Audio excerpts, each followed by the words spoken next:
Dia, boa tarde ou boa noite a todos que estiverem assistindo ao vídeo. Eu sou o Gabriel Fischer, diretor comercial do Flowin, e hoje daremos sequência a uma série de vídeos em que mostramos nossas opiniões sobre o mercado de criptoeconomia e blockchain.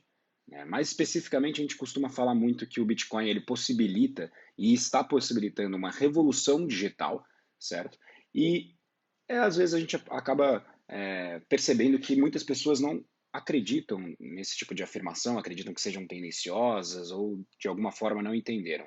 Então o vídeo de hoje vai explorar um pouco desse assunto, de modo que a gente consiga mostrar pelo menos um pouco do porquê acreditamos que o Bitcoin tem tanto valor, especialmente por conta da tecnologia que há por trás dele, que é o blockchain.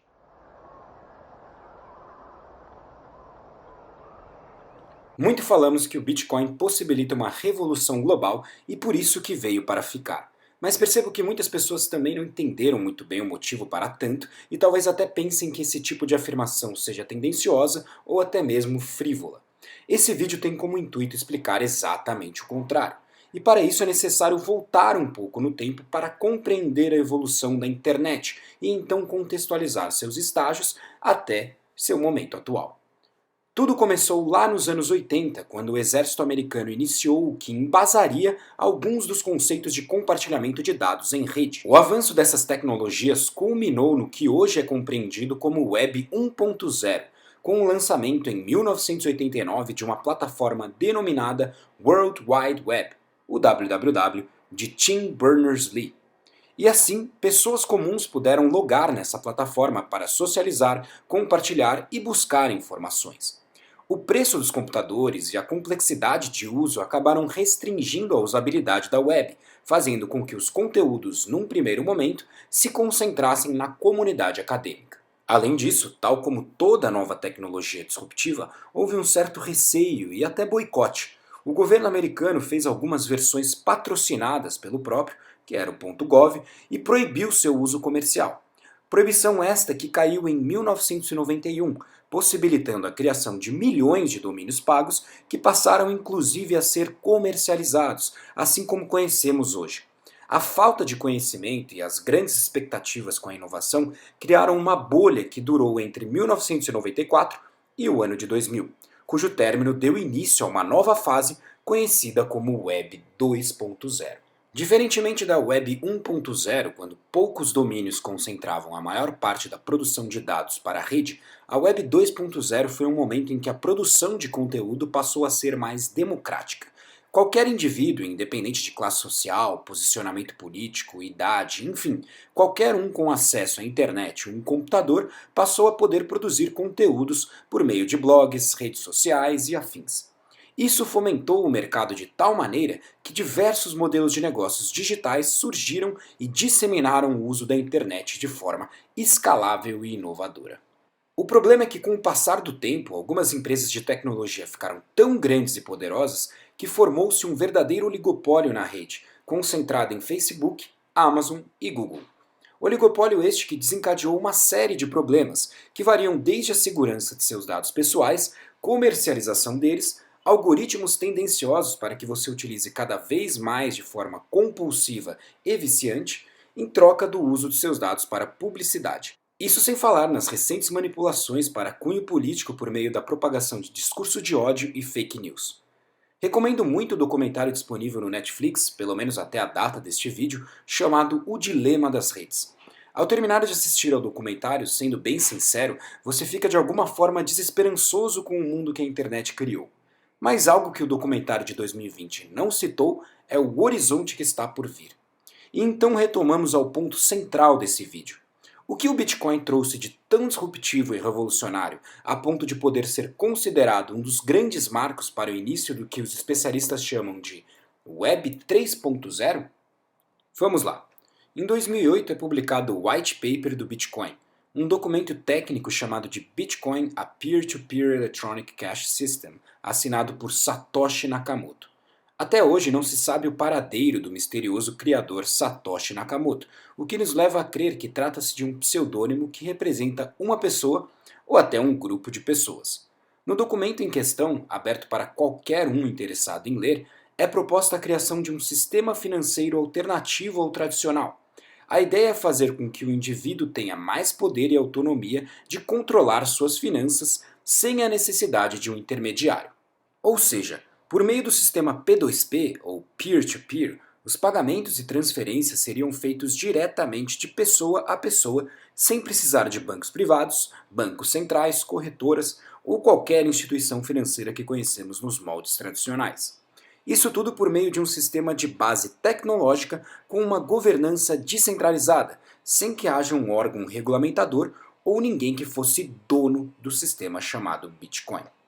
Ok, falando assim parece até fácil desafiar o status quo de um modelo financeiro tão poderoso. Neste caso, qual o fator que tornou o Bitcoin um projeto viável?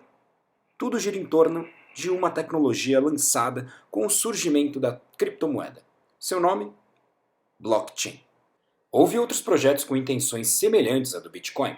No entanto, ele foi o primeiro que ganhou adesão em escala mundial e não teve problemas que comprometessem seu funcionamento, permanecendo ativo até hoje e ganhando cada vez mais usuários. O conceito de blockchain, falando de uma forma bem simplificada, é uma tecnologia que permite que haja troca de informações do ponto A para o ponto B de forma criptografada, incorruptível e instantânea, permitindo que você confie na autenticidade da troca sem necessariamente precisar de um intermediário ou nem mesmo confiar em quem está do outro lado. E a partir disso, outras blockchains que não somente a do Bitcoin surgiram. Talvez a mais relevante seja a da Ethereum, que permite a adição de outras camadas para o desenvolvimento de novos modelos de negócio a partir de contratos inteligentes tokenizados. Um dos grandes problemas para viabilizar uma série de modelos de negócios digitais era a falta de possibilidade de escassez e autentificação. A facilidade em se criar cópias prejudicava o desenvolvimento de artes digitais, por exemplo. Eis que surgem a partir da blockchain da Ethereum, hoje inclusive existem outras, a solução de NFT, na qual, por meio da blockchain, é possível garantir que uma determinada peça é a original e, portanto, possui o seu valor. Isso é apenas um dos múltiplos exemplos de soluções que a tecnologia blockchain possibilita.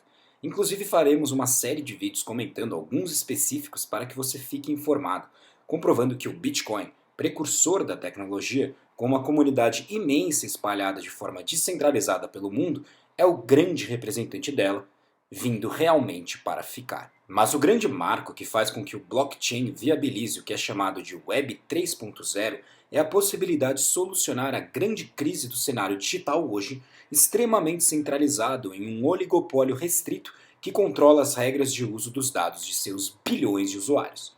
A descentralização provocada com os avanços de soluções em blockchain pode garantir aos indivíduos uma privacidade, autonomia e proteção de seus dados pessoais, dando a eles seu poder de direito.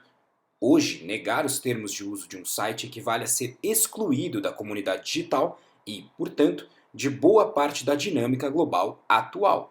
Já o indivíduo empoderado, com o controle do que quer fazer com seus dados, permite não somente uma segurança pessoal maior, como também a de todos os participantes da rede. Afinal, poderia garantir uma maior transparência de como as informações transitam, mesmo sem abrir mão do seu anonimato. Outro ponto é a característica que costuma ser inerente aos projetos em blockchain: open source, ou seja, recursos abertos. A equipe de programadores, os mineradores, a capacidade computacional, enfim, o capital como um todo não é centralizado, o que potencializa de forma significativa os avanços tecnológicos. Afinal, não seria necessária uma empresa cujo desenvolvimento é limitado aos seus programadores e demais técnicos, bem como outros recursos. Pelo contrário, mediante a adesão de uma comunidade global, os avanços aconteceriam tal como acontece com Bitcoin, Ethereum, dentre outras. Não, esse não é um tema simples. Esse vídeo é apenas a ponta do iceberg para que vocês também possam, aos poucos, se informar e entender que não existe China, não existe Elon Musk, não existe chilique nenhum que possa simplesmente acabar com o Bitcoin. Afinal, ele possui fundamento e resolve problemas. O mercado é volátil e parece caótico por conta de traders de varejo, pessoas mal intencionadas ou simplesmente pessoas desinformadas. Aqueles que aos poucos assimilam que o Bitcoin não é simplesmente uma criptomoeda, e sim um conceito e o precursor de uma tecnologia que pode solucionar uma série de problemas da humanidade, vão entender um pouco mais de suas características fundamentalistas que sustentam o investimento a longo prazo. Que fique claro, inclusive, que essa não é uma recomendação de investimento. Existem muitos desafios no setor de criptoeconomia. E tal como na bolha da Web 1.0, muitos projetos já deixaram de existir e continuarão acabando. Particularmente gosto da tese de que só restarão aqueles que de fato solucionam a dor prática de um mercado ou de indivíduos. Existem problemas de escalabilidade, problemas de gastos excessivos com energia e diversos outros. Problemas estes que serão solucionados com o tempo, afinal, como afirma Gavin Wood, cofundador da Ethereum e um dos idealizadores agora do Polkadot, projeto muito interessante que visa criar uma solução de comunicação entre blockchains distintas, ele diz: "The Internet today is broken by design", ou seja, a internet hoje está quebrada por conta do seu próprio design. E há uma comunidade de milhares de pessoas extremamente qualificadas visando consertar a internet. A inevitável internet agora, inevitavelmente, será outra à medida que os avanços tecnológicos como a blockchain forem sendo incorporados na rede.